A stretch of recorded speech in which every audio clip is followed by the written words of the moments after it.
On Thursday, the House voted to repeal one of the worst job-killing laws of all.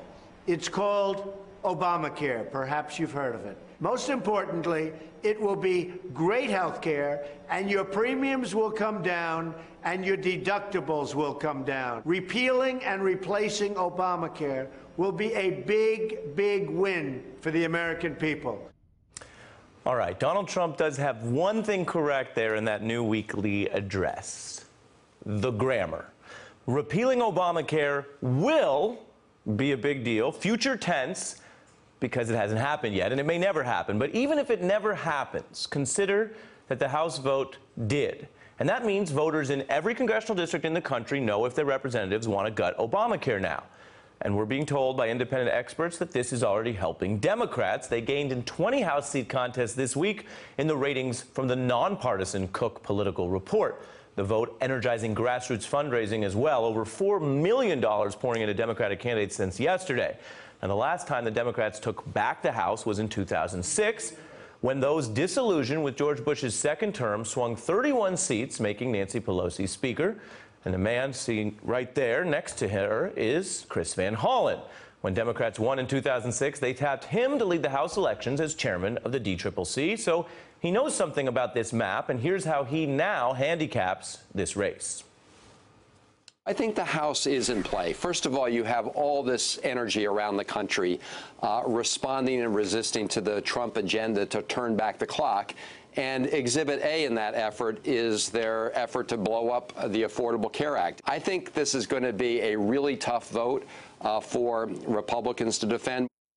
Joining me now is David Neer, political director for Daily Kos, which launched its own fundraising effort to target vulnerable Republican House members, and Ezra Levin, executive director of the Indivisible Project, organizing voters to pressure their members of Congress on this issue. So, David, you are in this fight. How much do you think this House vote helps if this provision never actually becomes law?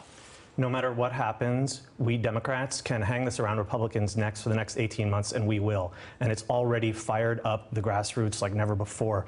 We launched a fundraising campaign, as did many of our allies, that you mentioned has raised millions of dollars. Daily Kos raised over $1 million. We've never seen an outpouring like this. And this intensity is going to last through the next 18 months because Donald Trump and the Republicans aren't going away. Ezra, what does the actual breakdown politically of that map look like? We have, for example, the number of House Republicans who are in Clinton districts, ones that she was victorious in, and 14 there voting yes on that House bill, 9 no, 23 total. You need to build beyond that to get back the House, right? Oh, absolutely. But I'm not worried about it if this Republican majority keeps acting in this way. Look, in the special election in Georgia 6, it was a Republican +8 district. The election showed that it swung 6 points in the Democratic direction. If we saw a 6-point swing next year, you would see 61 Republicans lose their seat. You only need to see a 3-point swing in order for Republicans to lose the House. And when they're acting this way, when they're voting for bills that have less than a 17% approval rating that's going to rework a sixth of the economy without even knowing what's in it, that's what's going to get them out of office. Take a listen here to Tom Perriello, who is running now for governor in Virginia and thinks this is a winner for Democrats as well. I'm Tom Perriello, and in Congress I voted for Obamacare because it was wrong that 1 million Virginians weren't covered, while insurance companies held all the power. We'll make sure this never happens in Virginia.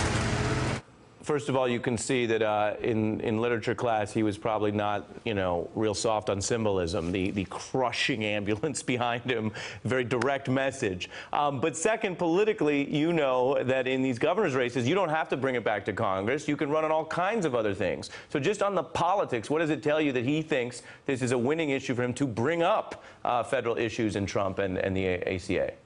Well, it's no surprise. Look, this had a 17% approval rating, and that was before they said, yeah, we're going to treat rape like a pre-existing condition. We're going to treat babies with heart defects as having a pre-existing condition and charging them more. This bill stinks. This bill is not popular, and it's no surprise that people like Tom are running for their office saying, hey, I don't like this, and I stand for actual affordable coverage.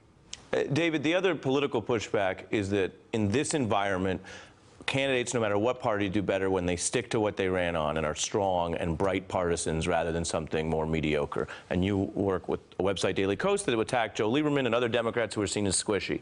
What do you say to just the sheer political argument from the Republicans that they've been talking about repealing Obamacare forever, so politically that's what they have to do? Well, they are definitely stuck with it, no matter how unpopular it is. Their base has absolutely demanded this. And the problem for them is, can the Senate even pass a bill? They're probably not even going to pass anything. But no matter what, as Ezra said, you have this terrible bill that throws 24 million people off of their health insurance.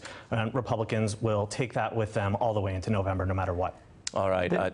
Go ahead, briefly, Ezra. Well, no, that is a great point. Look, this is the beginning of the fight. This is the easiest thing for them to do. It took them 4 months to pass it through the House of Representatives. It's now going to pass through the Senate. It's got to go through conference. It's got to pass through the House again, and then it's got to pass through the Senate again. We are at the beginning of this, and our side is jazzed up. They are going to come back and beat back this bill. Wait, so you're saying coming out of the House, it has to go through another part of Congress before it becomes law? That's right. We are nowhere near the end of this. When I watched the White House press event, it felt like maybe that was the end of the road. It's a shock. Maybe he needs to watch how a bill becomes a law. No, one you more learn. time. You know, it's Friday night. You learn something new every evening. David Very Neer educational. and Ezra Levin, thank you very much. Hey there, I'm Chris Hayes from MSNBC. Thanks for watching MSNBC on YouTube. If you want to keep up to date with the videos we're putting out, you can click subscribe just below me, or click over on this list to see lots of other great videos.